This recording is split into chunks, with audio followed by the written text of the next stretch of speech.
അസ്സലാമു അലൈക്കും വറഹ്മത്തുള്ളാഹി വബറകാതുഹു. ബിസ്മില്ലാഹിർ റഹ്മാനിർ റഹീം. അല്ലാഹുമ്മ സ്വല്ലി അലാ മുഹമ്മദിൻ വഅലാ ആലി മുഹമ്മദ് കമാ സ്വല്ലൈത അലാ ഇബ്രാഹീമ വഅലാ ആലി ഇബ്രാഹീം ഫിൽ ആലമീന ഇന്നക ഹമീദും മജീദ്. റബ്ബി ശ്റഹ് ലീ സദ്രി വയസ്സിർ ലീ അംരി വഹ്ലുൽ ഉഖ്ദതം മിൻ ലിസാനി യഫ്ഖഹു ഖൗലി. സ്നേഹസമ്പന്നരായ സഹോദരന്മാരെ, സഹോദരിമാരെ, വിസ്ഡം യൂത്ത് എറണാകുളം ജില്ലയുടെ നേതൃത്വത്തിൽ സംഘടിപ്പിക്കപ്പെട്ട മുജാഹിദ് ആദർശ സമ്മേളനത്തിൻ്റെ സംഗമത്തിലാണ് നാം ഓരോരുത്തരും സന്നിഹിതരായിട്ടുള്ളത്. ലിബറൽ ഫാഷിസത്തിൻ്റെ അപകടവും അതുകൊണ്ടുണ്ടാകുന്ന പ്രത്യാഘാതങ്ങളെപ്പറ്റിയും സംസാരിക്കാനാണ് ഏൽപ്പിക്കപ്പെട്ടത്. നമുക്കറിയാം, അചേതനവും സചേതനവുമായി എണ്ണമറ്റ പരകോടി സൃഷ്ടിജാലങ്ങൾ ഈ പ്രപഞ്ചത്തിൽ നിലനിൽക്കുന്നുണ്ട്. ആ സൃഷ്ടികളെ വെച്ച് നോക്കുമ്പോൾ അതിലേറ്റവും ഉന്നതനായ സൃഷ്ടി മനുഷ്യനാണ് എന്നുള്ള കാര്യമാണ് ഇസ്ലാം നമ്മെ പഠിപ്പിക്കുന്നത്. സൂറത്തു തീനിൻ്റെ 4-ാമത്തെ ആയത്തിലൂടെ റബ്ബ് സുബ്ഹാനഹു വ തആല ആ കാര്യം വളരെ വ്യക്തമായി നമ്മെ പഠിപ്പിച്ചിട്ടുണ്ട്. വലഖദ് ഖലഖ്നൽ ഇൻസാൻ ഫീ അഹ്സനി തഖ്വീം. നാം മനുഷ്യനെ സൃഷ്ടിച്ചിരിക്കുന്നത് ഏറ്റവും നല്ല ഘടനയോടുകൂടെയാണ്. അപ്പോൾ മറ്റ് ഇതര സൃഷ്ടിജാലങ്ങളിൽ നിന്നും വ്യത്യസ്തനായി മനുഷ്യനെന്ന സൃഷ്ടി എല്ലാം കൊണ്ടും വ്യതിരിക്തനാണ്, അനുഗ്രഹീതനാണ്. അവൻ്റെ സൃഷ്ടിപ്പിനെക്കുറിച്ച് നമ്മൾ ആലോചിക്കുമ്പോൾ നമ്മുടെ ഓരോ അവയവങ്ങളെയും കുറിച്ച് നമ്മൾ ആലോചിക്കുമ്പോൾ വലിയ വലിയ അത്ഭുതങ്ങളാണ് നമ്മുടെ ശരീരത്തിലൂടെ ഓരോ സെക്കൻഡുകളിലൂടെയും നടന്നുകൊണ്ടേയിരിക്കുന്നത്. ഒന്നും വേണ്ട, നമ്മുടെ കണ്ണിനെ കുറിച്ചൊന്ന് ആലോചിച്ചു നോക്കൂ. 576 മെഗാ പിക്സൽ ക്ലാരിറ്റിയോടുകൂടെയാണ് നമ്മൾ ഈ വർണ്ണശബളമായ പ്രപഞ്ചത്തിൻ്റെ മനോഹാരിതകളെ ആസ്വദിച്ചു കൊണ്ടിരിക്കുന്നത്. അതുപോലെ തന്നെ 1 കോടി വർണ്ണങ്ങളെ വ്യവച്ഛേദിച്ച് ഐഡൻറ്റിഫൈ ചെയ്യാനുള്ള കപ്പാസിറ്റി നമ്മുടെ കണ്ണിൽ അല്ലാഹു സുബ്ഹാനഹു വ തആല സംവിധാനിച്ചു. തീർന്നില്ല, വർഷങ്ങൾക്കപ്പുറത്ത് നമ്മൾ കണ്ട കാഴ്ചകൾ നമ്മുടെ കണ്ണിൽ സ്റ്റോർ ചെയ്യാനുള്ള സംവിധാനം പോലും നമ്മുടെ ഒരു കണ്ണിൽ അല്ലാഹു രൂപപ്പെടുത്തി. അതുകൊണ്ടാണ് റബ്ബിൻ്റെ ചോദ്യം, അലം നജ്അൽ ലഹു ഐനൈൻ, ഞാൻ മനുഷ്യന് 2 കണ്ണുകൾ നൽകിയില്ലയോ? മറ്റൊരധ്യായത്തിൽ വഫി അൻഫുസികും അഫലാ തുബ്സിറൂൻ, ഓ മനുഷ്യ, നിന്റെ ശരീരത്തിൽ തന്നെ ധാരാളക്കണക്കിന് എണ്ണിയാൽ ഒടുങ്ങാത്തത്ര അത്ഭുതങ്ങൾ, ദൃഷ്ടാന്തങ്ങൾ ഒളിഞ്ഞുകിടപ്പുണ്ട്. അഫലാ തുബ്സിറൂൻ, നീ എന്തേ ചിന്തിച്ച് മനസ്സിലാക്കാത്തത്, കണ്ടറിയാത്തത് എന്ന ചോദ്യമാണ് അല്ലാഹു നമ്മോട് ചോദിക്കുന്നത്. കണ്ണിൻ്റെ അത്ഭുതങ്ങൾ അങ്ങനെയാണെങ്കിൽ നമ്മുടെ തലച്ചോറിനെ കുറിച്ച് നമ്മൾ ആലോചിക്കേണ്ടതുണ്ട്. കേവലം 1400 ഗ്രാം ഭാരമാണ് ഒരു പുരുഷൻ്റെ തലച്ചോറിൻ്റെ ഭാരം എന്ന് പറഞ്ഞാൽ 1.5 കിലോ പോലും തികയില്ല എന്നർത്ഥം. പക്ഷേ ആ 1400 ഗ്രാം ഭാരം വരുന്ന തലച്ചോറിനുള്ളിൽ ഏകദേശം 500 കിലോമീറ്റർ ദൈർഘ്യമുള്ള ബ്ലഡ് വെസൽസിനെ രൂപാന്തരപ്പെടുത്തിയ ആ സൃഷ്ടാവിൻ്റെ സംവിധായകൻ്റെ കഴിവ് എത്രയാണ് എന്ന് നാം ആലോചിക്കണം. അതുപോലെ തന്നെ പ്രിയപ്പെട്ടവരെ, ഓരോ സെക്കൻഡിലും 1,00,000 മെസ്സേജുകളാണ് നമ്മുടെ ശരീരത്തിലെ മറ്റു ഭാഗങ്ങളിലേക്ക് തലച്ചോർ കൺവേ ചെയ്തുകൊണ്ടിരിക്കുന്നത്. തീർന്നില്ല, 2 കോടിയോളം വിവരങ്ങൾ സ്റ്റോർ ചെയ്യാനുള്ള സംവിധാനവും നമ്മുടെ തലച്ചോറിനുള്ളിൽ റബ്ബ് സുബ്ഹാനഹു വ തആല സംവിധാനിച്ചു. അതൊക്കെ പോട്ടെ, നമ്മളൊരു സ്റ്റെപ്പ് മുൻപോട്ട് വെക്കണമെങ്കിൽ നമ്മുടെ ശരീരത്തിലെ 200 പേശികൾ ഒരേ സമയം സഹകരിച്ച് സന്തുലിതമായി പ്രവർത്തിച്ചാലേ നമുക്കൊരു സ്റ്റെപ്പ് മുൻപോട്ട് വെക്കാൻ സാധിക്കൂ എന്നതാണ് പഠനമെങ്കിൽ പ്രിയപ്പെട്ട സുഹൃത്തുക്കളെ, ഇതെല്ലാം സംവിധാനിച്ച റബ്ബ് എത്രമേൽ വലിയവനാണ്.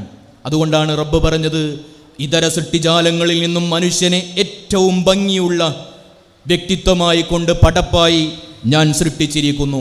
അതിൻ്റെ കാരണം അവനെ സംബന്ധിച്ചിടത്തോളം മറ്റു ജീവികൾക്കില്ലാത്ത ബുദ്ധിയും വിവേകവും അള്ളാഹു നൽകിയിട്ടുണ്ട് എന്നതാണ്. അപ്പോൾ ശരീരം അതേറ്റവും പെർഫെക്റ്റായി അള്ളാഹു രൂപാന്തരം ചെയ്തു. തീർന്നില്ല, അവന് ആ ശരീരത്തിന് യോജിച്ച ബുദ്ധിയും വിവേകവും റബ്ബ് സുബ്ഹാനഹു വ തആല നൽകി. അവിടെയും അവസാനിച്ചില്ല. ഒരു മനുഷ്യൻ ഈ ലോകത്ത് ജീവിക്കാൻ അവൻ്റെ സമൂലമായ മേഖലകളിൽ സമഗ്രമായി ഇടപെടുന്ന ഏറ്റവും നല്ല മാർഗദർശനം ഇസ്ലാം, അതും കൂടെ നമുക്കോരോരുത്തർക്കും അള്ളാഹു നൽകി. അതാണ് ഏറ്റവും വലിയ അനുഗ്രഹം. അതുകൊണ്ടാണ് പരിശുദ്ധ ഖുർആൻ സൂറത്തുൽ ഇസ്രാഇന്റെ 70-ാമത്തെ ആയത്തിലൂടെ വളരെ വ്യക്തമായി കൊണ്ട് അള്ളാഹു പറഞ്ഞത്, വലഖദ് കറംനാ ബനി ആദം, തീർച്ചയായും ആദം സന്തതികളെ നാം ആദരിച്ചിരിക്കുന്നു. വഹമൽനാഹും ഫിൽ ബർരി വൽ ബഹർ, കടലിലൂടെയും കരയിലൂടെയും വാഹനപ്പുറത്തേറി പോകാനുള്ള രൂപത്തിൽ നാം അവനെ ആക്കിയെടുത്തിരിക്കുന്നു. വറസഖ്നാഹും മിനത് ത്വയ്യിബാത്ത്, വിശിഷ്ടമായ ഭക്ഷണ വിഭവങ്ങൾ നൽകി നാം അവനെ ആദരിക്കുകയും ചെയ്തു. വഫല്ലൽനാഹും അലാ കസീരിൻ മിമ്മൻ ഖലഖ്നാ തഫ്ളീല, ഇതര സൃഷ്ടിജാലങ്ങളെക്കാൾ മിക്ക ജീവികളെക്കാൾ ഉന്നതനായി മഹോന്നതനായി നാം മനുഷ്യരെ മാറ്റിയിരിക്കുന്നു എന്ന് അല്ലാഹു സുബ്ഹാനഹു വ തആല നമ്മെ പഠിപ്പിക്കുകയാണ്. അതുകൊണ്ട് പ്രിയപ്പെട്ട സുഹൃത്തുക്കളെ, ആ റബ്ബിനെ മാത്രമേ നമ്മൾ ആരാധിക്കാൻ പാടുള്ളൂ. ജീവിതത്തിൽ എന്തെല്ലാം പ്രയാസങ്ങളും പരിഭവങ്ങളും ബുദ്ധിമുട്ടുകളും ഓരോന്നോരോന്നായി മാറി മാറി നമ്മെ പിടികൂടിയാലും റബ്ബിനെ വിട്ടുകൊണ്ട് മറ്റൊരു ശക്തിയിലേക്കും നമ്മൾ പോകാൻ പാടില്ല. എപ്പോഴും എൻ്റെ ജീവിതത്തിൽ എനിക്കെല്ലാം നൽകിപ്പോരുന്ന ആ റബ്ബിനെ വിളിച്ചുകൊണ്ട് മാത്രമേ ഞാൻ പ്രാർത്ഥിക്കുകയുള്ളൂ. ആ റബ്ബ് തന്നെയാണ് എൻ്റെ സൃഷ്ടാവ്, അവനിൽ മാത്രമേ ഞാൻ ഭരമേൽപ്പിക്കുകയുള്ളൂ. ഹസ്ബുനല്ലാഹു വനിഅമൽ വക്കീൽ, ഹസ്ബിയല്ലാഹു വനിഅമൽ വക്കീൽ, മുഴുവൻ പ്രവാചകന്മാരും പഠിപ്പിച്ച ആശയം, അതിൽ ഉറച്ചു നിൽക്കാൻ പ്രിയപ്പെട്ട സുഹൃത്തുക്കളെ നമുക്ക് ഓരോരുത്തർക്കും സാധിക്കേണ്ടതുണ്ട്. അങ്ങനെ വരുമ്പോൾ വിശ്വാസിയായ ഒരു മനുഷ്യനിൽ നിന്നും ഏറ്റവും പരമപ്രധാനമായി ഉണ്ടാകേണ്ടത്, നേരത്തെ മുൻപ് കഴിഞ്ഞുപോയ പ്രഭാഷകന്മാർ സൂചിപ്പിച്ചല്ലോ, ഒന്ന് തൗഹീദാണ്. തൗഹീദ് വിട്ടുകൊണ്ടുള്ള ഒരു നീക്കുപോക്കുകളും ഒരു വിശ്വാസിയുടെ ജീവിതത്തിൽ നിന്നും ഉണ്ടാകാൻ പാടില്ല. രണ്ടാമത്, നമ്മെ തൗഹീദ് പഠിപ്പിച്ച ആ പ്രവാചകൻ സല്ലല്ലാഹു അലൈഹി വസല്ലമയെ അണുകിട വ്യതിചലിക്കാതെ പ്രവാചകൻ സല്ലല്ലാഹു അലൈഹി വസല്ലമയെ നമ്മൾ പിൻപറ്റിക്കൊള്ളേണ്ടതുണ്ട്. ചാണിനു ചാണായി മുഴത്തിനു മുഴമായി റസൂൽ കരീം സല്ലല്ലാഹു അലൈഹി വസല്ലമയുടെ സുന്നത്തുകളെ പിൻപറ്റാൻ ഒരു വിശ്വാസി ബാധ്യസ്ഥനാണ്.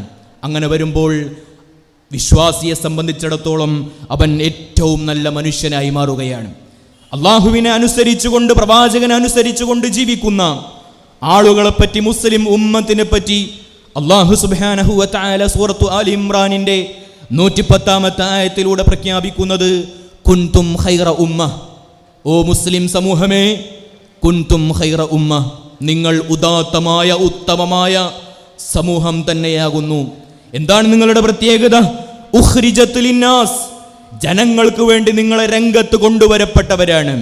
നിങ്ങൾ നിർവഹിക്കേണ്ട ദൗത്യം തഅ്മുറൂന ബിൽ മഅറൂഫ്, നന്മ കൽപ്പിക്കുക, വതൻഹൗന അനിൽ മുൻകർ, നിങ്ങൾ കണ്ടുകൊണ്ടിരിക്കുന്ന തിന്മയെ നിരോധിക്കാൻ, വിരോധിക്കാൻ, അതിനെതിര് പ്രവർത്തിക്കാൻ നിങ്ങളെ കൊണ്ട് സാധിക്കേണ്ടതുണ്ട്. വതുഅ്മിനൂന ബില്ലാഹ്, അല്ലാഹുവിൽ വിശ്വസിക്കുന്നവരുമായിരിക്കണം. പ്രിയപ്പെട്ട സുഹൃത്തുക്കളെ, ഇത് ഏറ്റവും കൂടുതൽ നമുക്ക് ജീവിതത്തിലൂടെ കാണിച്ചു തന്ന മഹാനാണ് നബിയുനാ റസൂലുള്ളാഹി സ്വല്ലല്ലാഹു അലൈഹി വസല്ലം. ആ പ്രവാചകന്റെ ജീവിതത്തിലുടനീളം നന്മ കൽപ്പിക്കുകയും തിന്മ വിരോധിക്കുകയും ചെയ്യുന്നതാണ് നമ്മളൊക്കെ കണ്ടത്. അള്ളാഹുവിൻ്റെ പ്രവാചകൻ പറഞ്ഞല്ലോ, എൻ്റെയും നിങ്ങളുടെയും ഉപമ അത് ഒരു മനുഷ്യനെ പോലെയാണ്. മസലീ വമസലുകും കമസലി റജുലിൻ ഔഖദ നാറ, തീ കത്തിച്ച ഒരു മനുഷ്യനെ പോലെയാണ്, വിളക്കു കത്തിച്ച ഒരു മനുഷ്യനെ പോലെയാണ് എൻ്റെയും നിങ്ങളുടെയും ഉപമ. ആ വിളക്കിലേക്ക്, ആ പ്രകാശത്തിലേക്ക് അടുത്തു വരുന്ന ഈ ആമ്പാറ്റകളെ തട്ടിത്തെറിപ്പിക്കുന്ന ഒരു മനുഷ്യനെ പോലെ നിങ്ങൾ മനുഷ്യർ നരകത്തിലേക്ക് അടുത്തുകൊണ്ടേയിരിക്കുന്നു. പക്ഷേ നരകത്തിൽ നിന്നും അകറ്റാൻ ഞാനാകുന്ന കൈകൾ, അന ആഖിദും ബിഹുജസികും, ഞാൻ നിങ്ങളുടെ അരക്കെട്ടുകൾക്ക് പിടിക്കുന്നു.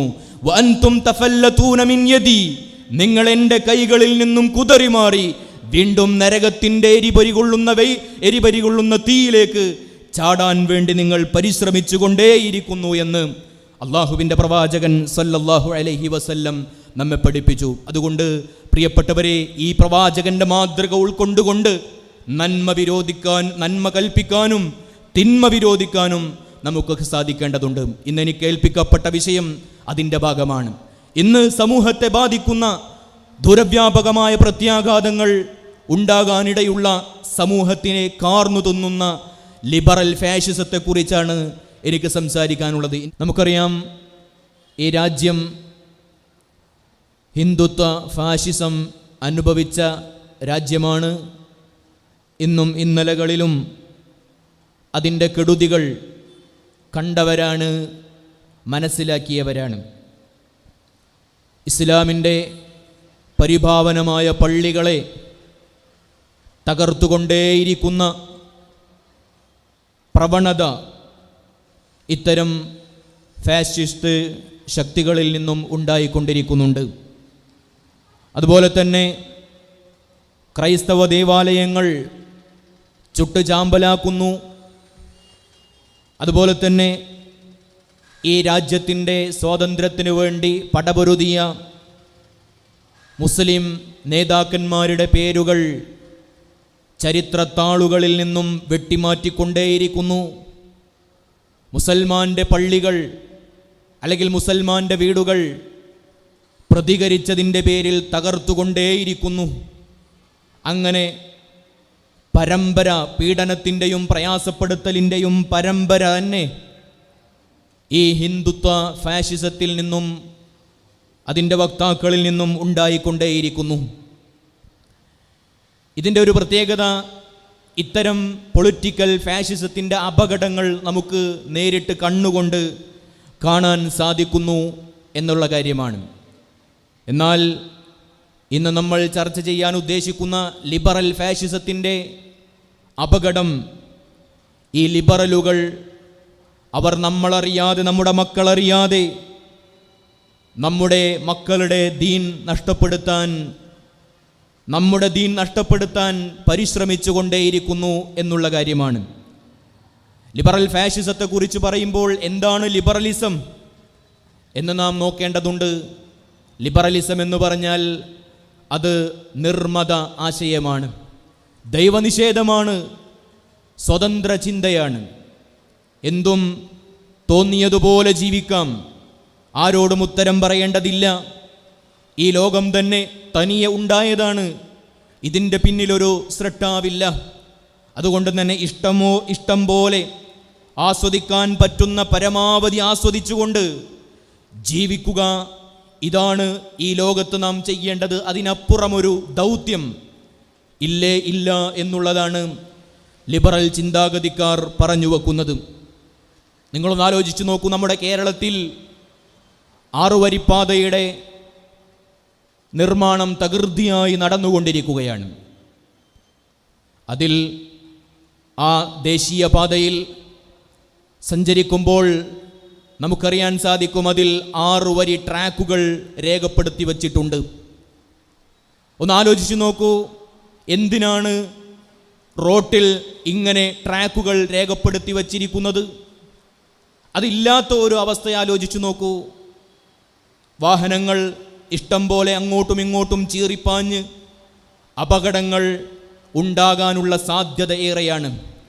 എന്നാൽ കൃത്യമായ ട്രാക്കുകൾ രേഖപ്പെടുത്തി, വലിയ വാഹനങ്ങൾക്ക് ഒരു ട്രാക്ക്, അത്ര തന്നെ വലുതല്ലാത്ത വാഹനങ്ങൾക്ക് മറ്റൊരു ട്രാക്ക്, ഓവർടേക്ക് ചെയ്യാനുള്ള വാഹനങ്ങൾക്ക് മറ്റൊരു ട്രാക്ക് എന്ന് പറഞ്ഞാൽ, പ്രിയപ്പെട്ട സുഹൃത്തുക്കളെ, ഒരു 100 അടി വീതിയിൽ വരുന്ന ദേശീയപാതയിൽ പോലും സഞ്ചരിക്കാനുള്ള നിയമങ്ങളുണ്ട് എങ്കിൽ ഈ പ്രവിശാലമായ ലോകത്ത് ജീവിക്കാൻ നിയമങ്ങളില്ലാതെ എങ്ങനെ സാധിക്കും?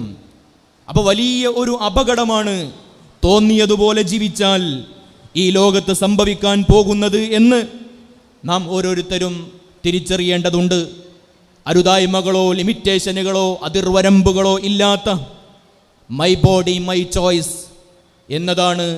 ഞാൻ തോന്നിയതുപോലെ ജീവിക്കും, അതെൻ്റെ ഇഷ്ടമാണ്, ചോദ്യം ചെയ്യാൻ ആരുമില്ല, ഞാനൊരാളുടെയും മുമ്പിൽ തലകുനിക്കുകയുമില്ല, അതിൻ്റെ ആവശ്യവുമില്ല എന്നതാണ് ലിബറലുകാർ വാദിച്ചു കൊണ്ടിരിക്കുന്നത്. അള്ളാഹു ഉണ്ടോ ഇല്ലയോ എന്ന വിഷയത്തിൽ അവർക്ക് തീർപ്പ് കൽപ്പിക്കാൻ സാധിക്കുന്നില്ല. ഈ കണ്ട പ്രപഞ്ചത്തിനൊരു സൃഷ്ടാവ് വേണ്ടതില്ല എന്ന് പറഞ്ഞുകൊണ്ടേയിരിക്കുന്നു. മഹാനായ ഉമർ ഇബ്നുൽ ഖത്താബ് റളിയല്ലാഹു അൻഹു അദ്ദേഹം പറയുന്ന ഒരു വാചകമുണ്ട്, അജിബ്തു ലിമൻ ശക്ക ഫില്ലാഹ്.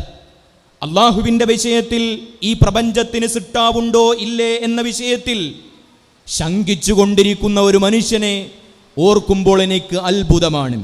കാരണം വഹുവ യറാ ഖൽഖല്ലാഹ്, ധാരാളക്കണക്കിന് സൃഷ്ടികളെ അവൻ്റെ നഗ്നനേത്രങ്ങളെ കൊണ്ട് അവൻ കണ്ടുകൊണ്ടിരിക്കുന്നു. എന്നിട്ടും ആ മനുഷ്യൻ പറയുന്നു ഈ ലോകത്തിനൊരു സൃഷ്ടാവില്ല എന്ന്. അങ്ങനെ പറയുന്നവൻ്റെ കാര്യം ആലോചിച്ചുകൊണ്ട് ഞാൻ അത്ഭുതപ്പെടുന്നു എന്ന് ഉമർ ഇബ്നുൽ ഖത്താബ് റളിയല്ലാഹു അൻഹു പറഞ്ഞതായി നമുക്ക് വായിക്കാൻ സാധിക്കും. പ്രിയപ്പെട്ടവരെ, അതുപോലെ ഈ പ്രപഞ്ചത്തിനൊരു സൃഷ്ടാവില്ല. അതുകൊണ്ട് തന്നെ ഇഷ്ടമുള്ളത് ചെയ്ത് തോന്നിയതുപോലെ ജീവിക്കാം.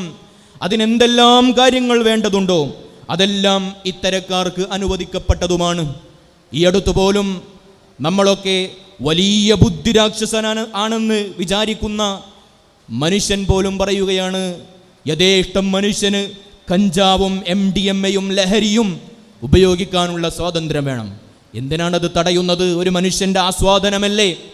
അതുകൊണ്ട് അതൊക്കെ ആസ്വദിച്ച് കൊണ്ടല്ലേ ഈ ലോകത്ത് ജീവിക്കേണ്ടത്? അതുകൊണ്ട് അത് ലീഗലൈസ് ചെയ്യണം, സുലഭമായി എല്ലാ ഗ്രാമങ്ങളിലും അത് നൽകണം, മക്കളും വലിയവരും എല്ലാവരും അത് ഉപയോഗിക്കണം. എങ്കിലേ പുരോഗമനം പൂത്തു വിളയുകയുള്ളൂ എന്നാണ് ഇവർ പറഞ്ഞുകൊണ്ടിരിക്കുന്നത്. അതുപോലെ തന്നെ സ്വവർഗരതി, സ്വന്തം അതേ രൂപത്തിലുള്ള അതേ ജെൻഡറിലുള്ള ഒരു വ്യക്തിയുമായി ലൈംഗിക ബന്ധത്തിൽ ഏർപ്പെടാം, അത് താല്പര്യമുണ്ടെങ്കിൽ അങ്ങനെയാകാം എന്ന പ്രകൃതി വിരുദ്ധമായ ലൈംഗികതയെ വലിയ പുരോഗമനമായി കൊണ്ട് അതിനുവേണ്ടി കോടതികൾ തോറും കയറി ഇറങ്ങുകയാണ്. തീർന്നില്ല, തൻ്റെ ആസ്വാദനം ഏതുപോലെയാണോ എങ്ങനെയാണോ തനിക്ക് ആവശ്യമുള്ളത് അങ്ങനെയൊക്കെ നിർവഹിക്കാൻ ഇവിടെ സാധിക്കേണ്ടതുണ്ട്. ലൈംഗികമായി ബന്ധപ്പെടാൻ സ്വന്തം മാതാവിനോടാണെങ്കിലും സ്വന്തം ജ്യേഷ്ഠ സഹോദരിയോടാണെങ്കിലും താല്പര്യമുണ്ടെങ്കിൽ, കൺസെൻ്റ് ഉണ്ടെങ്കിൽ അത് അനുവദിക്കപ്പെട്ടു കൊടുക്കണം, അത് അനുവദനീയമാണ് എന്ന് പോലും പറയുന്ന മനുഷ്യർ, ഇവരെ മനുഷ്യരെന്ന് വിളിക്കാൻ പറ്റുമോ എന്നത് വേറെ നാം ചിന്തിക്കേണ്ടതുണ്ട്. പോട്ടെ, മൃഗമെന്ന് വിളിക്കാൻ പറ്റുമോ? മൃഗങ്ങൾ പോലും ഇത്തരം പ്രവർത്തനത്തിൽ ഏർപ്പെടുകയില്ല എന്നതാണ് നാം മനസ്സിലാക്കുന്നത്. അവിടെയും നിന്നില്ല കൂട്ടരെ. അവർ പറയുന്നു, മരിച്ചു കിടക്കുന്ന ഡെഡ് ബോഡിയുമായി ലൈംഗിക ബന്ധത്തിൽ ഒരാൾക്ക് ഏർപ്പെടണമെന്ന് ആഗ്രഹമുണ്ടെങ്കിൽ അതും അനുവദനീയമാണ്. തീർന്നില്ല, പിഞ്ചു കുഞ്ഞുങ്ങളുമായി ലൈംഗിക ബന്ധത്തിൽ ഏർപ്പെടാം, മൃഗങ്ങളുമായി ഏർപ്പെടാം. അങ്ങനെ ഒരു മനുഷ്യന് ചിന്തിക്കാൻ കഴിയാത്ത വൃത്തികെട്ട ആശയങ്ങളാണ് ഈ ലിബറൽ വക്താക്കൾ ഈ പ്രബുദ്ധ കേരളത്തിൽ വിശിഷ്യം 21-ാം നൂറ്റാണ്ടിൽ പറഞ്ഞുകൊണ്ടിരിക്കുന്നത്. ഇത്ര വഷളൻ ആശയം പറയുകയും അതിനെതിർക്കുന്നവരെ പരിഹസിക്കുകയും ചെയ്യുക. എന്നിട്ടാണ് പറയുന്നത് 6-ാം നൂറ്റാണ്ടിൽ നിന്നും വണ്ടി കിട്ടിയിട്ടില്ല എന്നും. ഒന്ന് ആലോചിച്ചു നോക്കൂ നിങ്ങൾ, എത്ര വൃത്തികെട്ട ആശയമാണ് പറയുന്നത്. മഹാനായ പ്രവാചകൻ സല്ലല്ലാഹു അലൈഹി വസല്ലം കടന്നു വരുന്നതിനു മുമ്പ് ഏറ്റവും ഇരുണ്ട കാലഘട്ടമായിരുന്നു ഡാർക്ക് ഏജ് എന്ന് വിളിക്കുന്ന ജാഹിലിയ കാലഘട്ടം. അന്നത്തെ മനുഷ്യർ പോലും ഇത്രമേൽ വൃത്തികേടിനു വേണ്ടി വാദിച്ചതായി നമുക്ക് കാണാൻ സാധിക്കുകയില്ല. അപ്പോൾ അതിനേക്കാൾ തരം താന്ന് ചിന്തിക്കുന്ന വൃത്തികേടുകൾ മാത്രം പറഞ്ഞുകൊണ്ടിരിക്കുന്ന ആളുകളാണ് ബുദ്ധിയുള്ള ആളുകൾ എന്ന് പറയുകയും ഇതിനെതിരെ പ്രവർത്തിക്കുന്നവരെ, ഇതിനെ പ്രതിരോധിക്കുന്നവരെ 6-ാം നൂറ്റാണ്ടിൽ നിന്നും വണ്ടി കിട്ടാത്തവരാണ്, അതുപോലെ തന്നെ പിന്നെ മദ്രസ പൊട്ടന്മാരാണ് എന്നൊക്കെ പറഞ്ഞ് പരിഹസിച്ചു കൊണ്ടേയിരിക്കുന്നത്. ഇനി നാം ആലോചിക്കേണ്ടത്, പ്രിയപ്പെട്ട സുഹൃത്തുക്കളെ, ഈ ലിബറൽ ആശയം ഉൾക്കൊള്ളുന്ന ആളുകൾ ഈ രാജ്യത്തെ കുടുംബ വ്യവസ്ഥ അത് തകരണമെന്നാണ് ആഗ്രഹിച്ചു കൊണ്ടിരിക്കുന്നത്. എന്നാലേ അവർ ഉദ്ദേശിക്കുന്നത് നടക്കുള്ളൂ. അതുകൊണ്ട് തന്നെ കുടുംബമെന്ന ഒരു പരിപാവനമായ സംവിധാനം തകർക്കാനും അത് തകർന്നു കാണാനും ആഗ്രഹിക്കുന്നവരാണ് ഇത്തരം ആളുകൾ. നമ്മൾ കണ്ടു, ഈ കഴിഞ്ഞ വർഷങ്ങളിലായി ഒരു സംവിധായകൻ അയാൾ പറയുകയാണ്, ഞാൻ സിനിമ ഇറക്കിയിട്ടുണ്ട്, ആ സിനിമ കണ്ട് ഒരു 10 ഡിവോഴ്സ് എങ്കിലും നടന്നാൽ ഞാൻ കൃതാർത്ഥനാണ് എന്ന് ആ മനുഷ്യൻ പച്ചയായി പറയുന്ന വാക്കുകൾ നമ്മൾ മീഡിയകളിലൂടെ കേട്ടതാണ്. അപ്പോൾ ഇവിടെ കുടുംബം തകർന്നു കാണണം, വൃത്തികേടുകൾ എല്ലാ രൂപത്തിലും നിറഞ്ഞാടുന്നത് കണ്ടാസ്വദിക്കണം, അതൊക്കെയാണ് ഇത്തരം ലിബറൽ ആശയത്തിൻ്റെ വക്താക്കളുടെ ലക്ഷ്യമെന്നുള്ളതാണ് ഞാൻ പറഞ്ഞു വരുന്നത്. അതുപോലെ തന്നെ മറ്റൊന്നാണ് മതങ്ങളെ പരിഹസിക്കുക എന്നത്. അള്ളാഹുവിൻ്റെ പ്രവാചകൻ സല്ലല്ലാഹു അലൈഹി വസല്ലമയെ വിശിഷ്യ ധാരാളക്കണക്കിന് കുത്തുവാക്കുകൾ പറഞ്ഞുകൊണ്ട് പരിഹസിച്ചുകൊണ്ടേയിരിക്കുകയാണ്. എല്ലാ മതങ്ങളെയും പരിഹസിക്കുന്നു, ഹൈന്ദവ മതത്തെ പരിഹസിക്കുന്നു, ക്രൈസ്തവ മതത്തിൻ്റെ ആചാരങ്ങളെയും അനുഷ്ഠാനങ്ങളെയും പരിഹസിക്കുന്നു. ഒന്നുകൂടെ പടികടന്ന് ഇസ്ലാമിനെയും ഇസ്ലാമിൻ്റെ പ്രവാചകനെയും പരിഹസിച്ചുകൊണ്ടേയിരിക്കുന്നു, മത ചിഹ്നങ്ങളോട് കൊഞ്ഞനം കുത്തിക്കൊണ്ടേയിരിക്കുന്നു. അള്ളാഹുവിൻ്റെ പ്രവാചകൻ സല്ലല്ലാഹു അലൈഹി വസല്ലമയെ പരിഹസിക്കാൻ ഇത്തരം ആളുകൾക്ക് എന്തർഹതയാണ് എന്ന് നാം ചോദിച്ചു പോവുകയാണ്. കാരണം ഈ ലിബറൽ ആശയത്തിൻ്റെ വക്താക്കളെ നിങ്ങൾ ഓരോരുത്തരെയും എടുത്തു നോക്കൂ. ചീഞ്ഞു നാറുന്ന കുടുംബ കഥകളല്ലാതെ, ഡിവോഴ്സിൻ്റെ കഥകളല്ലാതെ, നല്ല ഒരു കുടുംബ ബന്ധം പറയാനില്ലാത്ത വൃത്തികെട്ട ആശയങ്ങൾ മാത്രം പറയുന്ന ഇത്തരം ആളുകൾക്ക് 11 ഭാര്യമാരോടൊപ്പം ജീവിച്ചിട്ടും ഒരു ഭാര്യയ്ക്ക് പോലും ആ പ്രവാചകനെ കുറിച്ചൊരു പരാതിയുമില്ലെങ്കിൽ എന്തുമാത്രം ഉത്തമനായ ഉദാത്തമായ സ്വഭാവ ഗുണത്തിൻ്റെ പിന്നെ വ്യക്തിത്വമാണ് റസൂലുള്ളാഹി സല്ലല്ലാഹു അലൈഹി വസല്ലം എന്നാലോചിക്കേണ്ടതുണ്ട്. അങ്ങനെയുള്ള ആ പ്രവാചകനെയാണോ ഇത്തരം ആളുകൾ വിമർശിച്ചു കൊണ്ടേയിരിക്കുന്നത്? അതിനെന്ത് അർഹതയാണ് ഉള്ളത് എന്ന് നാം ഇവിടെ ചോദിക്കുകയാണ്. അതുകൊണ്ട് തന്നെ ധാർമ്മികത തൊട്ടു തീണ്ടാത്ത ഇത്തരം ലിബറൽ ആശയത്തിനെ എതിർക്കേണ്ടത് കേവലം മുസ്ലിം വിശ്വാസികൾ മാത്രമല്ല, മനുഷ്യനെ സ്നേഹിക്കുന്ന, ഈ നാട്ടിൽ നന്മ വിളയണമെന്ന്, നന്മ പൂത്തുലയണമെന്ന് ആഗ്രഹിക്കുന്ന ഒരു മനുഷ്യസ്നേഹി, ആ മനുഷ്യസ്നേഹി ഇതിനെ പ്രതിരോധിക്കാൻ, ഈ ആശയത്തെ, ലിബറൽ ആശയത്തെ പ്രതിരോധിക്കാൻ മുമ്പിലുണ്ടാകണം എന്നുള്ളതാണ് ഓർമ്മപ്പെടുത്താനുള്ളത്. സഹോദരന്മാരെ, നാം അറിയേണ്ടത് ഒരിക്കലും നിസ്സാരമായ കാരണങ്ങൾ പറഞ്ഞുകൊണ്ട് മാറി നിൽക്കേണ്ടവരല്ല നാം.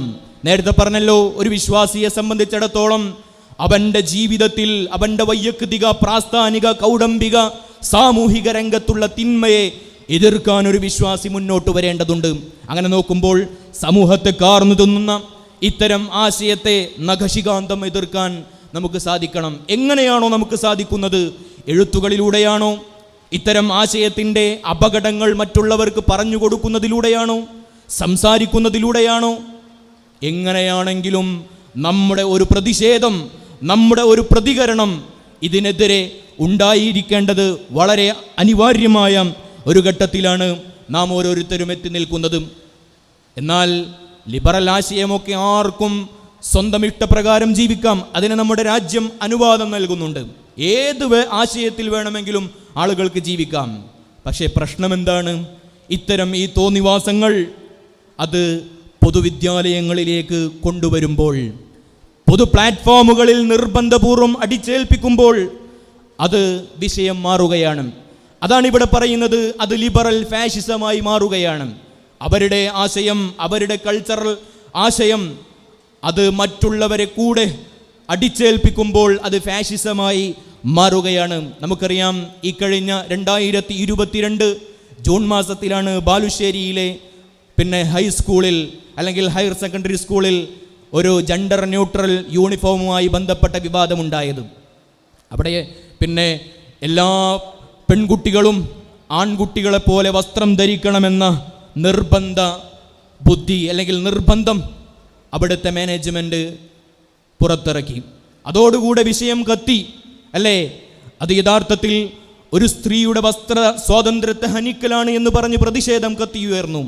ശരിക്കും യഥാർത്ഥത്തിൽ അതവിടെ ജെൻഡർ ന്യൂട്രാലിറ്റിയുടെ യൂണിഫോം മാത്രമായി കൊണ്ടുവന്നതല്ല, മറിച്ച് ഈ ലിബറലുകാർ ഏതൊക്കെ വഴികളിലൂടെ ഈ വിഷയം കുത്തിവെക്കാൻ ശ്രമിച്ചുകൊണ്ടിരിക്കുന്നുണ്ടോ അതിൻ്റെ ഒരു ഭാഗം മാത്രമാണ്, അതിൻ്റെ ഒരു തുടക്കം മാത്രമാണ് അവിടെ നാം കണ്ടത്. അതുമുതൽ അവിടെ നിന്നിങ്ങോട്ട് വ്യത്യസ്തങ്ങളായ രൂപത്തിൽ ജെൻഡർ ന്യൂട്രാലിറ്റി ആദ്യം ഇവർ കുത്തിവെക്കാൻ ശ്രമിച്ചു. ഈ സമൂഹത്തിൽ നമ്മുടെ മക്കൾക്കിടയിൽ നമ്മുടെ മക്കൾ പഠിക്കുന്ന പിന്നെ പൊതുവിദ്യാലയങ്ങളിലെ സിലബസുകളിൽ കുത്തിവെക്കാൻ, ഇൻജക്റ്റ് ചെയ്യാൻ അവർ പരിശ്രമിച്ചു. ജെൻഡർ ന്യൂട്രാലിറ്റി എന്ന ആശയം അതിനുവേണ്ടി പാഠപുസ്തകങ്ങളിൽ പോലും അവർ പിന്നെ തിരുകിക്കയറ്റി. 8ാം ക്ലാസ് 9ാം ക്ലാസ്സിലെ സാമൂഹ്യ ശാസ്ത്രം പുസ്തകത്തിൽ ഒരു ചാപ്റ്റർ തന്നെ ജെൻഡർ ന്യൂട്രാലിറ്റിയുമായി ബന്ധപ്പെട്ട വിഷയമാണ്. ജെൻഡർ ന്യൂട്രാലിറ്റി എന്ന് പറഞ്ഞാൽ തൻ്റെ ലിംഗം അത് 10-18 വയസ്സ് പ്രായമായതിന് ശേഷം തിരഞ്ഞെടുക്കാനുള്ളതാണ്, അതല്ലാതെ ബൈ ബർത്തിലൂടെ തീരുമാനമാക്കപ്പെടേണ്ടതല്ല. എന്ന് പറഞ്ഞാൽ നമ്മുടെ കുട്ടി ജനിക്കുമ്പോൾ ആ കുട്ടിയുടെ ശരീരം നോക്കി നമ്മൾ തീരുമാനിക്കും അതാണാണോ പെണ്ണാണോ എന്ന്. എന്നാൽ ഇപ്പോൾ ചിലർ പറയുന്നു അങ്ങനെ ഒരു സമ്പ്രദായം വേണ്ടതില്ല, ആ കോളം തന്നെ അങ്ങ് ഡിലീറ്റ് ചെയ്യാം, എന്നിട്ട് ആണാണോ പെണ്ണാണോ എന്ന് സ്വയം തീരുമാനിക്കട്ടെ. അവർ 10-18 വയസ്സ് കഴിഞ്ഞ് വിവേകമെത്തുമ്പോൾ സ്വന്തം ഇഷ്ടമനുസരിച്ച് അവരുടെ ലിംഗത്തെ അവർ തീരുമാനിക്കട്ടെ എന്നതാണ് ജെൻഡർ ന്യൂട്രാലിറ്റിയിലൂടെ ഇവർ സമൂഹത്തിന് പകർന്നു കൊടുക്കുന്നത്. അതോടുകൂടെ എന്തായി? ആളുകളെ സംബന്ധിച്ചിടത്തോളം ഞാൻ ആണാണോ പെണ്ണാണോ എന്ന സംശയം ഉണ്ടാവുകയാണ്. ഞാൻ പറഞ്ഞു വരുന്നത് ഈ ഒരു ആശയം ഇത് ഇത്തരം ഇപ്പോൾ പുരോഗമനവാദികളെന്ന് പറയുന്ന ആളുകൾ കൊണ്ടുവന്ന ആശയമൊന്നുമല്ല. ഇത് വർഷങ്ങൾക്ക് മുമ്പ് യൂറോപ്പ് രാജ്യങ്ങൾ ചർച്ച ചെയ്ത് അത് ഒരിക്കലും ശരിയായതല്ല, അത് നടപ്പിലാക്കാൻ സാധിക്കുകയില്ല എന്ന് മനസ്സിലാക്കി ചവറ്റുകുട്ടയിലേക്ക് പുറങ്കാലുകൊണ്ട് തട്ടിത്തെറിപ്പിച്ച ആശയമാണ് ജെൻഡർ ന്യൂട്രാലിറ്റിയും സെക്ഷൽ റവല്യൂഷനൊക്കെ. അതുകൊണ്ട് തന്നെ ഇത്തരം അന്ന് അവർ ഈ യൂറോപ്പ് കൺട്രീസ് പിന്നെ യു ടേൺ അടിച്ച ഇത്തരം വിഷയമാണ് ഇന്നത്തെ പുരോഗമനമായി കൊണ്ട് നമ്മുടെ ലിബറൽ ആശയത്തിൻ്റെ വക്താക്കൾ നമ്മുടെ നാട്ടിലേക്ക് കൊണ്ടുവരാൻ കിണഞ്ഞു പരിശ്രമിക്കുന്നത് എന്ന് നാം ഓരോരുത്തരും തിരിച്ചറിയേണ്ടതുണ്ട്. തീർന്നില്ല. സ്വന്തം ജെൻഡർ നിശ്ചയിക്കാത്തിടത്തോളം കാലം ആണിന് ശരീരപ്രകൃതി ആണിൻ്റെതാണെങ്കിലും അവൻ്റെ ജെൻഡർ അവൻ സ്വയം ആണാണെന്ന് പരിചയപ്പെടുത്താത്തിടത്തോളം കാലം പെണ്ണിന് വേണ്ടിയുള്ള ബാത്റൂമിൽ അവന് പോകാം. നേരെ തിരിച്ചും സ്ത്രീകൾ സ്ത്രീയാണ് എന്ന് പരിചയപ്പെടുത്താത്തിടത്തോളം കാലം ആണിൻ്റെ ബാത്റൂമിലും പോകാം. നമ്മൾ കണ്ടല്ലോ എറണാകുളം ജില്ലയിലെ നമ്മുടെ ഈ അടുത്തുള്ള മഹാരാജാസ് കോളേജിൽ ലേഡീസ് ഹോസ്റ്റലിൽ പോലും ജെൻഡർ ന്യൂട്രൽ ബാത്റൂം പോലും ഉണ്ടായി. അവിടെ വേണമെങ്കിൽ പുരുഷന് പോകാം, പക്ഷെ പറയാൻ പാടില്ല ഞാൻ പുരുഷനാണ് എന്ന്. ഞാൻ എൻ്റെ ജെൻഡർ തീരുമാനിച്ചിട്ടില്ല, അല്ല ഇനി ഞാൻ പിന്നെ സ്ത്രീയാണ് എന്ന് പറഞ്ഞാലും അവന് ആ ബാത്റൂമിൽ പോകാം. അങ്ങനെ ഇത്രയും അരാജകത്വം നിറഞ്ഞു തുളുമ്പുന്ന ആശയങ്ങൾ മാത്രമാണ് പ്രിയപ്പെട്ട സുഹൃത്തുക്കളെ നമുക്ക് കാണാൻ സാധിക്കുന്നത്. മാത്രവുമല്ല, നേരത്തെ പറഞ്ഞല്ലോ, പാഠപുസ്തകങ്ങളിൽ ഈ ആശയം ഇവർ കുത്തിച്ചേർക്കാൻ പിന്നെ ചേർത്ത് വെക്കാൻ ഇവർ കിണഞ്ഞു പരിശ്രമിച്ചു കൊണ്ടേയിരിക്കുകയാണ്. അതിൻ്റെ ഭാഗമായി നേരത്തെ പറഞ്ഞു പാഠപുസ്തകങ്ങളിൽ അത് അവർ ഉൾപ്പെടുത്തുന്നു.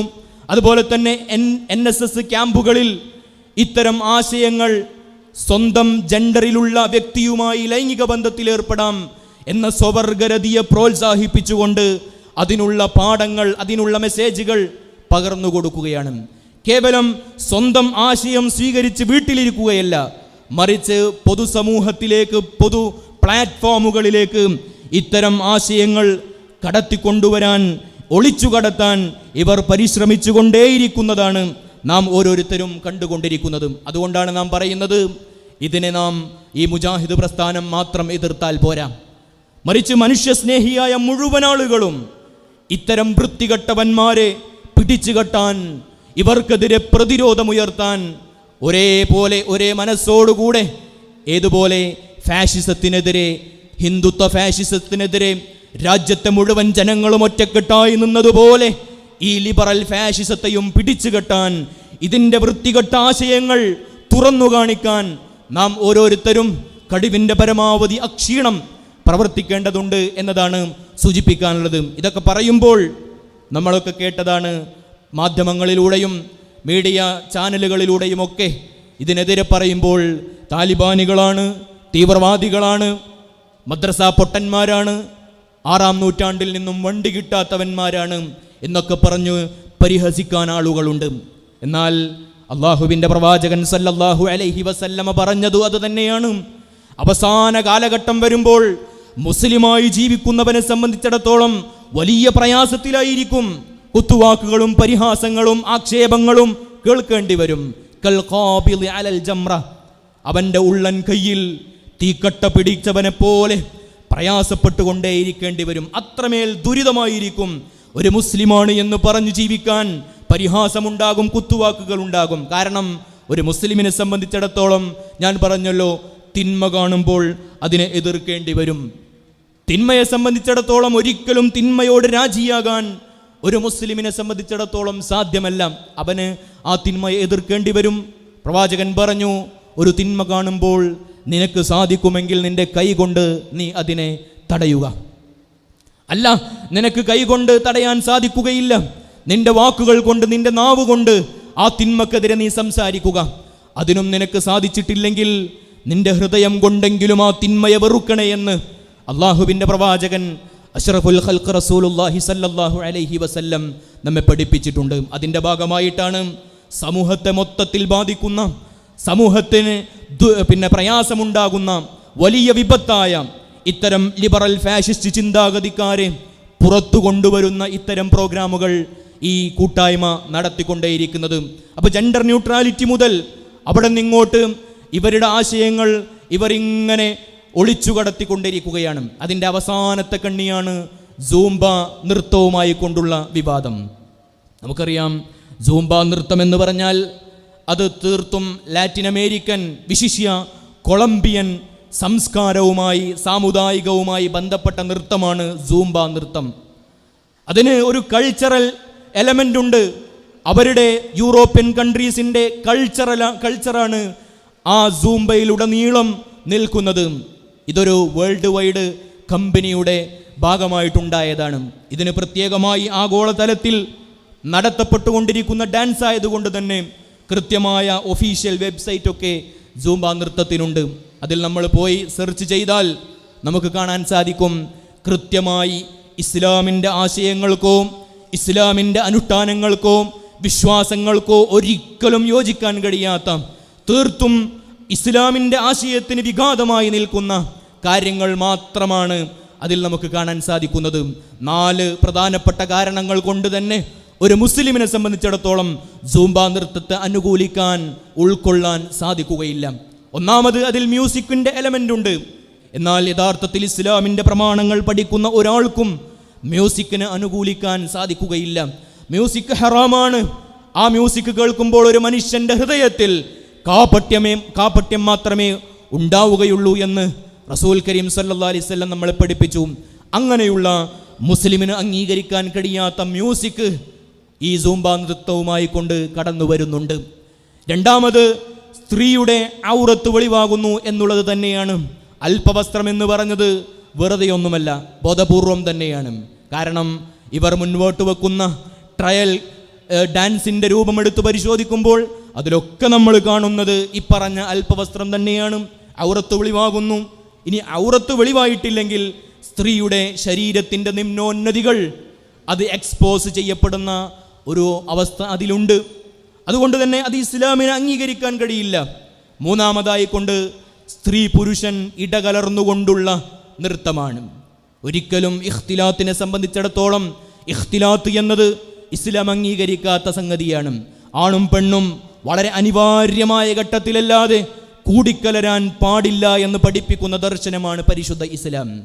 അങ്ങനെ വരുമ്പോൾ ആണും പെണ്ണും ഒരുമിച്ച് നിന്ന് തുള്ളിച്ചാടുന്ന ഇത്തരം നൃത്തം അത് ഇസ്ലാമിൻ്റെ പരിപ്രേക്ഷ്യത്തിൽ അനുവദിക്കപ്പെടുന്നതല്ല.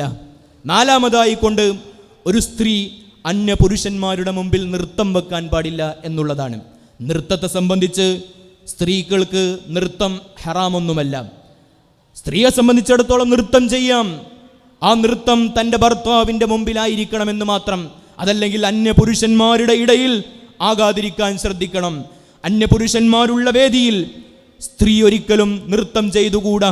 അതിന് ഇസ്ലാം അനുവാദം നൽകുന്നുമില്ല. അങ്ങനെ ഇത്തരം കാര്യങ്ങളൊക്കെ എടുത്തു പരിശോധിക്കുമ്പോൾ ഇസ്ലാമിക വിശ്വാസപ്രകാരം ജീവിക്കുന്ന ഒരു മനുഷ്യനെ സംബന്ധിച്ചിടത്തോളം അത് അംഗീകരിക്കാൻ കഴിയുകയില്ല എന്ന് പറയുന്നത് അവന് ഈ രാജ്യം നൽകിയ സ്വാതന്ത്ര്യത്തിൻ്റെ ഭാഗമായിട്ടാണ്. ഇവിടെ ഓരോരുത്തർക്കും ഏത് വിശ്വാസം സ്വീകരിക്കാനും അതനുസരിച്ച് ജീവിക്കാനും അതിൻ്റെ ആചാരങ്ങൾ അനുഷ്ഠിക്കാനും സ്വാതന്ത്ര്യമുള്ള രാജ്യമാണല്ലോ നമ്മുടെ ഇന്ത്യ. അതുകൊണ്ട് തന്നെ മുസ്ലിമിനെ സംബന്ധിച്ചിടത്തോളം അവൻ്റെ വിശ്വാസത്തിന്, ആദർശത്തിന് എതിര് നിൽക്കുന്ന ഇത്തരം കാര്യങ്ങൾ ചൂണ്ടിക്കാണിക്കുമ്പോൾ, ഒരു അഭിപ്രായം പറയുമ്പോൾ അത് വലിയ വിവാദമായി കൊണ്ട് മാറുകയാണ്. അതാണ് പ്രിയപ്പെട്ട സുഹൃത്തുക്കളെ ഞാൻ പറഞ്ഞത്. ഈ അഭിപ്രായ സ്വാതന്ത്ര്യം പോലും നിഷേധിക്കുന്നത് ഭരണ സ്വാധീനം ഉപയോഗിച്ചുകൊണ്ടാകുന്നു എന്ന് വരുമ്പോൾ അതൊന്നുകൂടെ ഗൗരവമേറുകയാണ്. അവിടെയാണ് ലിബറൽ ഫാഷിസം കടന്നു വന്നുകൊണ്ടിരിക്കുന്നത്.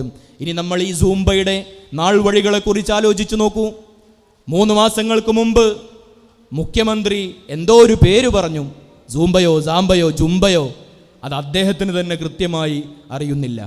അങ്ങനെ കൃത്യമായ ഒരു പഠനവും നടത്താതെ, വേണ്ടപ്പെട്ടവരോട് ചർച്ച ചെയ്യാതെ, രക്ഷിതാക്കളോട് ചർച്ച ചെയ്യാതെ, PTA മീറ്റിങ്ങിൽ ചർച്ച ചെയ്യാതെ, വിദ്യാർത്ഥികളോട് പോലും ചർച്ച ചെയ്യാതെ ഒരു സുപ്രഭാതത്തിൽ മുഖ്യമന്ത്രി ഒരു അഭിപ്രായം പറയുന്നു. പിറ്റേന്ന് തന്നെ നമ്മുടെ വിദ്യാഭ്യാസ മന്ത്രി അതിന് അനുവാദവും കൊടുക്കുന്നു. ഇതെന്തൊരു നാടാണ് ഇത്? ഈ രാജ്യത്ത് ജീവിക്കുന്ന, ഈ കേരളത്തിൽ ജീവിക്കുന്ന 90 അല്ലെങ്കിൽ ബഹുഭൂരിപക്ഷം വരുന്ന മതവിശ്വാസികളുടെ മതവിശ്വാസത്തിന് ഭംഗം വരുത്തുന്നതാണോ എന്ന് പോലും ചർച്ച ചെയ്യാനുള്ള ഒരു സഹിഷ്ണുത പോലും ഇല്ലാതെ, അസഹിഷ്ണുതയോടുകൂടെ ഇത് നിർബന്ധപൂർവം ഇത് നടപ്പിലാക്കിയേ പറ്റൂ, രക്ഷിതാക്കൾക്ക് ചോയ്സ് ഇല്ല എന്ന് പറയുന്ന രൂപത്തിൽ ആദ്യം സർക്കുലർ ഇറക്കുകയാണ്. അവിടെ മുതലാണ് ഈ വിവാദം കത്തുന്നത്. നിർബന്ധമായും എല്ലാ കുട്ടികളും ഇത് കളിച്ചോളണം, ഇതിൽ രക്ഷിതാക്കൾക്ക് ചോയ്സ് ഇല്ല എന്നുള്ള അഭിപ്രായമാണ് ആദ്യമായി കൊണ്ട് വിദ്യാഭ്യാസ മന്ത്രി പുറത്തിറക്കുന്നത്. അതോടുകൂടെ വിവാദമുണ്ടായി, പ്രശ്നമായി. ഇതിൽ അഭിപ്രായം പറഞ്ഞ അധ്യാപകൻ, പ്രിയപ്പെട്ട നമ്മുടെ ഈ കൂട്ടായ്മയുടെ സെക്രട്ടറിയായ TK അഷ്റഫ് സാഹിബ് വളരെ വ്യക്തമായി കൊണ്ട് ഇതിനെതിരെ പ്രതിഷേധം രേഖപ്പെടുത്തി. അപ്പോൾ എന്തായി? അദ്ദേഹം വലിയ തീവ്രവാദിയായി, അദ്ദേഹം സ്ത്രീകൾക്ക് സ്വാതന്ത്ര്യം നിഷേധിക്കുന്ന ആളായി, താലിബാനിയായി, അഫ്ഗാനിയായി. എന്തിൻ്റെ പേരിൽ? ഒരഭിപ്രായം പറഞ്ഞതിൻ്റെ പേരിൽ.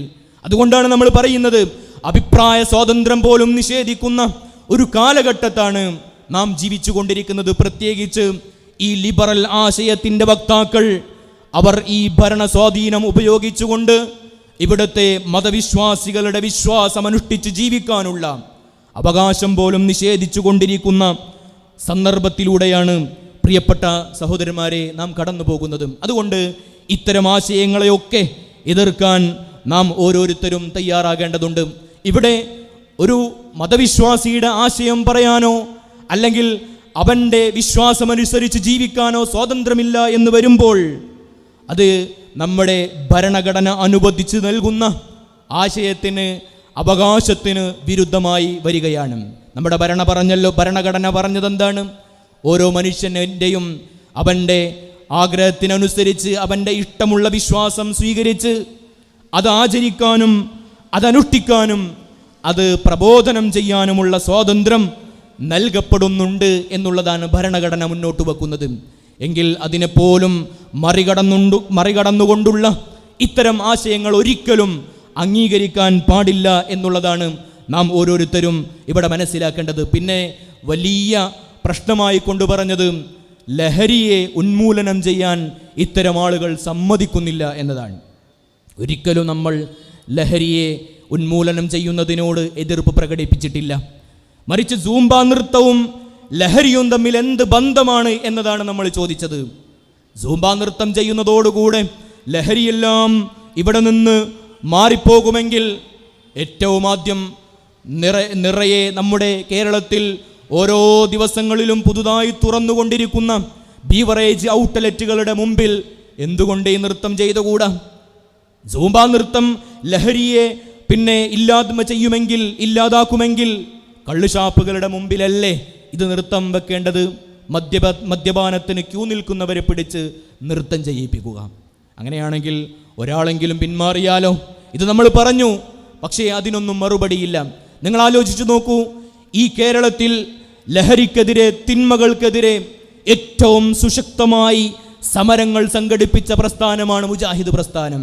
ഈ അടുത്തു പോലും നമ്മൾ പെരിന്തൽമണ്ണയിൽ വളരെ വലിയ പ്രൗഢമായ ഒരു സമ്മേളനം നടത്തുകയുണ്ടായി. അതിൻ്റെ പരമപ്രധാനമായ ക്യാപ്ഷൻ തന്നെ ലഹരിക്കെതിരെ എന്നതാണ്. വിദ്യാർത്ഥികൾക്കിടയിൽ വർദ്ധിച്ചു വരുന്ന ഈ ലഹരി ഉപയോഗത്തിന് തടയിടാൻ വിദ്യാർത്ഥികൾ തന്നെ മുൻപോട്ട് വന്ന കാഴ്ചയാണ് നമ്മൾ കണ്ടത്. 10,000-കണക്കിന് വിദ്യാർത്ഥികൾ അവിടെ ഒരുമിച്ച് ചേർന്നു. എല്ലാവരും പ്രതിജ്ഞ ചൊല്ലി, എൻ്റെ ജീവിതത്തിൽ ഞാൻ ലഹരി ഉപയോഗിക്കുകയില്ല. ഇതിനേക്കാൾ നല്ല ഒരു മാതൃകയുള്ള ലഹരിക്കെതിരെയുള്ള ഏത് പ്രവർത്തനമാണ് ഇവിടുത്തെ ആളുകൾ, മറ്റുള്ള ആളുകൾ സംഘടിപ്പിച്ചിട്ടുള്ളത്? അങ്ങനെയുള്ള ലഹരിയെ എതിർക്കുന്ന ആളുകൾക്കെതിരാണ് ഇത്തരം ആളുകൾ പറഞ്ഞുകൊണ്ടിരിക്കുന്നത് ഇവർ ലഹരിക്കെതിരാണ് എന്ന്. അതുകൊണ്ടാണ് നാം പറയുന്നത്, ലഹരി ഈ നാട്ടിൽ നിന്നും പോകണമെങ്കിൽ, ഇല്ലാതാകണമെങ്കിൽ അവർക്ക് മൗലികമായ ആദർശം, മോറൽ വാല്യൂസ് ഉള്ള മോറൽ ആശയങ്ങൾ പിഞ്ചുമക്കളെ പഠിപ്പിക്കേണ്ടതുണ്ട്. ലഹരി ഉപയോഗിച്ചാലുള്ള അപകടങ്ങളെക്കുറിച്ച് നാം നമ്മുടെ മക്കളെ പഠിപ്പിക്കേണ്ടതുണ്ട്, ബോധവാന്മാരാക്കേണ്ടതുണ്ട്. അവരെ കൃത്യമായി ബോധവാന്മാരാക്കിയാലേ അവരുടെ ജീവിതത്തിൽ നിന്നും ലഹരി ഇല്ലായ്മ ചെയ്യാൻ സാധിക്കുകയുള്ളൂ. ആ ലഹരി ഉപയോഗിച്ചാലുള്ള അപകടം നമ്മൾ ഈ കഴിഞ്ഞ ദിവസങ്ങളിൽ കേരളത്തിൽ നടന്ന വലിയ അപകടത്തെക്കുറിച്ച് നാം കണ്ടിട്ടുണ്ട് അല്ലേ? ഈ കഴിഞ്ഞ ദിവസങ്ങളിലാണ് ഷഹബാസ് എന്ന് പറയുന്ന ഒരു വ്യക്തി 10ാം ക്ലാസ്സിലെ IT-യുടെ പരീക്ഷ മാത്രം എഴുതിയ ആ കുഞ്ഞുമോൻ മരണപ്പെട്ടു പോയത്. എന്താണ് കാരണം? പരസ്പരമുള്ള മത്സരത്തിൻ്റെ പേരിൽ ട്യൂഷൻ സെൻ്ററുകൾ സംഘടിപ്പിക്കുന്ന DJ പാർട്ടിയുടെ പേരിൽ, അതുപോലെ തന്നെ ലഹരിയുടെ ഉപയോഗത്തിൻ്റെ പേരിൽ ഒരു കൊലപാതകം തന്നെ ഉണ്ടാവുകയാണ്. ഞാൻ പറയുന്നത്, ലഹരി ഉപയോഗിച്ച് സ്വന്തം മാതാവിനെ കൊല്ലുന്ന അവസ്ഥാവിശേഷം ഉണ്ടാകുന്നു. സ്വന്തം ജ്യേഷ്ഠനെയും അനുജനെയും വല്യമ്മയെയും വല്യുപ്പയെയും നിർദാക്ഷിണ്യം കൊന്നൊടുക്കുന്ന ചരിത്രകഥകൾ നമ്മുടെ കേരളത്തിൻ്റെ ഇന്നലകളിൽ നടന്നുകൊണ്ടിരിക്കുമ്പോൾ ആ ലഹരിയെ പ്രതിക്കൂട്ടിൽ നിർത്തി, ആ ലഹരിയെ ഉന്മൂലനം ചെയ്യാൻ മുന്നിട്ടിറങ്ങിയ പ്രസ്ഥാനത്തിനെതിരെ പരിഹസിച്ചുകൊണ്ടാണ് പറയുന്നത് ഇവർ ലഹരിക്കെതിരാണ്. എന്താണ് കാരണം? സൂംബ നൃത്തത്തെ എതിർത്തു എന്ന ഒരൊറ്റ കാരണം. പ്രിയപ്പെട്ട സഹോദരന്മാരെ, ഞാൻ പറഞ്ഞല്ലോ, ഈ സൂംബയും ലഹരിയും തമ്മിൽ ഒരു ബന്ധവുമില്ല. അത് കുട്ടികളിൽ വലിയ സ്ട്രെസ് ഉണ്ടാക്കാൻ മാത്രമേ ഉപകരിക്കുകയുള്ളൂ. നേരത്തെ പറഞ്ഞതുപോലെ ഇസ്ലാമിൻ്റെ വിശ്വാസപ്രകാരം ഈ നൃത്തത്തിൽ നിന്നും മാറി നിൽക്കാൻ സ്വാതന്ത്ര്യമുണ്ട് എന്ന് പിന്നീട് പറഞ്ഞു. അങ്ങനെ സ്വാതന്ത്ര്യമുള്ള ഒരു കുട്ടി മാറി നിൽക്കുമ്പോൾ എന്താണ് അവിടെ സംഭവിക്കുന്നത്? ഒറ്റപ്പെടലുണ്ടാകുന്നു. അവിടെ അവൻ മറ്റുള്ളവരിൽ നിന്നും മാറി നിൽക്കുന്നവനായി ഫീൽ ചെയ്യുന്നു.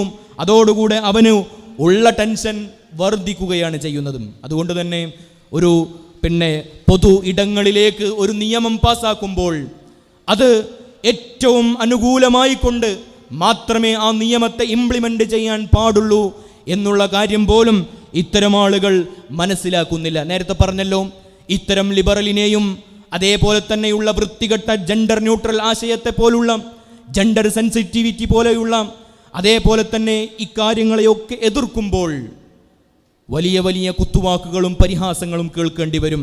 അത് വിശ്വാസിയെ സംബന്ധിച്ചിടത്തോളം അതൊക്കെ സ്വീകരിക്കാൻ ബാധ്യസ്ഥനാണ് അവൻ.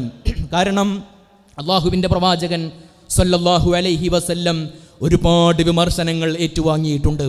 വിശ്വാസികളെ സംബന്ധിച്ചിടത്തോളം വിമർശനങ്ങൾ അവർക്ക് പുത്തരിയല്ല.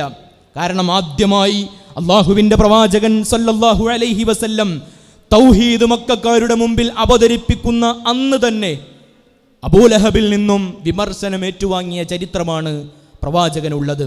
തബ്ബല്ലക യാ മുഹമ്മദ്, ഓ മുഹമ്മദേ നിനക്ക് നാശം, അലിഹാദാ ജമഅതനാ, നീ ഈ ഒരു കാര്യം പറയാൻ വേണ്ടിയാണോ ഇവിടെ നമ്മളെല്ലാവരെയും സംഗമിപ്പിച്ചത്, ഒത്തുചേർന്ന് നമ്മളെല്ലാവരെയും ഒരുമിച്ച് ചേർത്തത് എന്ന് നബി സല്ലല്ലാഹു അലൈഹി വസല്ലമയുടെ മൂത്താപ്പ അബൂലഹബ്, പിന്നെ പിതൃവ്യൻ അബൂലഹബ് ചോദിക്കുകയാണ്. അവിടെ നിന്ന് തന്നെ അള്ളാഹുവിൻ്റെ പ്രവാചകൻ കുത്തുവാക്കുകളും പരിഹാസങ്ങളും ഏൽക്കേണ്ടി വന്നിട്ടുണ്ട്. അന്നു മുതൽ ആ പ്രവാചകൻ മരണപ്പെടുന്നതുവരെ വ്യത്യസ്തങ്ങളായ പരീക്ഷണങ്ങൾ, വ്യത്യസ്തങ്ങളായ അപഹാസങ്ങൾ ആ പ്രവാചകൻ നേരിട്ടിട്ടില്ലേ സുഹൃത്തുക്കളെ?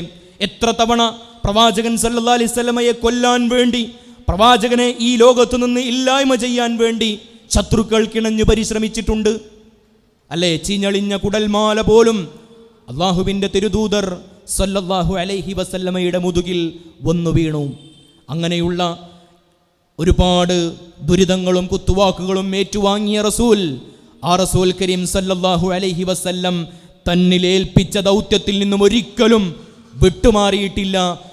കൂടുതൽ ധൈര്യത്തോടുകൂടെ, കൂടുതൽ ഊർജ്ജസ്വലനായി അള്ളാഹുവിൻ്റെ റസൂൽ സല്ലല്ലാഹു അലൈഹി വസല്ലം ഈ ആശയത്തെ ജനങ്ങൾക്ക് മുമ്പിൽ അവതരിപ്പിക്കുന്നതാണ് നമ്മൾ കണ്ടുകൊണ്ടിരിക്കുന്നത്, അല്ലെങ്കിൽ ചരിത്രത്തിലൂടെ നാം കണ്ടിട്ടുള്ളത്. ഇനി നാം മനസ്സിലാക്കേണ്ടത്, വലിയ പുരോഗമനമായി കൊണ്ട് 21-ാം നൂറ്റാണ്ടിൻ്റെ മഹത്വം പറയുന്ന ആളുകൾ, അവർ വലിയ ആളുകളായി ഈ സമൂഹത്തിൽ പ്രത്യക്ഷപ്പെടുമ്പോൾ നമുക്ക് ചോദിക്കാനുള്ളത്, സാങ്കേതികപരമായി അല്ലെങ്കിൽ ഇവിടുത്തെ ടെക്നിക്കൽ ആയി നോക്കുമ്പോൾ പുരോഗമനമുണ്ട്, അത് യാഥാർത്ഥ്യം തന്നെയാണ്. എന്നാൽ അടിക്കടി തിന്മകളും വൃത്തികേടുകളും വർദ്ധിച്ചു വരുന്ന ഒരു ലോകത്ത് എങ്ങനെയാണ് പുരോഗമനമെന്ന് നമുക്ക് പറയാൻ സാധിക്കുക? വൃത്തികേടുകൾ വർദ്ധിച്ചു കൊണ്ടിരിക്കുന്നു. മാതാപിതാക്കളെ ബഹുമാനിക്കുന്ന മക്കൾ നന്നേ കുറഞ്ഞുകൊണ്ടിരിക്കുന്നു.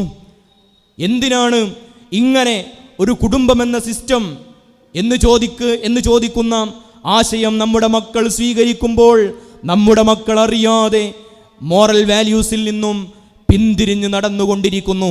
അങ്ങനെയുള്ള ഒരു കാലഘട്ടം എങ്ങനെയാണ് ഏറ്റവും വലിയ പുരോഗമന കാലഘട്ടമായി കൊണ്ട് നമുക്കൊക്കെ പരിചയപ്പെടുത്താൻ സാധിക്കുന്നത്? അതുകൊണ്ടാണ് ഇവിടെ പറഞ്ഞു കൊണ്ടിരിക്കുന്നത്, ഏറ്റവും അടിസ്ഥാനം, ഒരു മനുഷ്യൻ നന്നാകണമെങ്കിൽ, അവൻ ഏറ്റവും നല്ല മനുഷ്യനായി മാറണമെങ്കിൽ ഇസ്ലാമിൻ്റെ ആശയങ്ങൾ അവൻ സ്വീകരിച്ചേ മതിയാകും.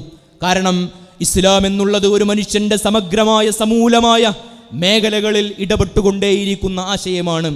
ലോകത്ത് വിപ്ലവം തീർത്തത് പ്രവാചകൻ സല്ലല്ലാഹു അലൈഹി വസല്ലം തിന്മയിൽ, മദ്യത്തിൽ, മദിരാശിയിൽ കഴിഞ്ഞ ഒരു സമൂഹത്തെ പ്രവാചകൻ സല്ലല്ലാഹു അലൈഹി വസല്ലം വിപ്ലവത്തിലൂടെ നല്ല ഉത്തമരായ തലമുറയായി മാറ്റിയത് പരിശുദ്ധ ഖുർആൻ മുൻപിൽ വെച്ചുകൊണ്ടാണെങ്കിൽ, എല്ലാ തിന്മകളെയും ഇവിടെ നിന്നും ഉന്മൂലനം ചെയ്യാൻ പരിശുദ്ധ ഖുർആനുമായി കൊണ്ട് ദഅവത്ത് ചെയ്താൽ മതി.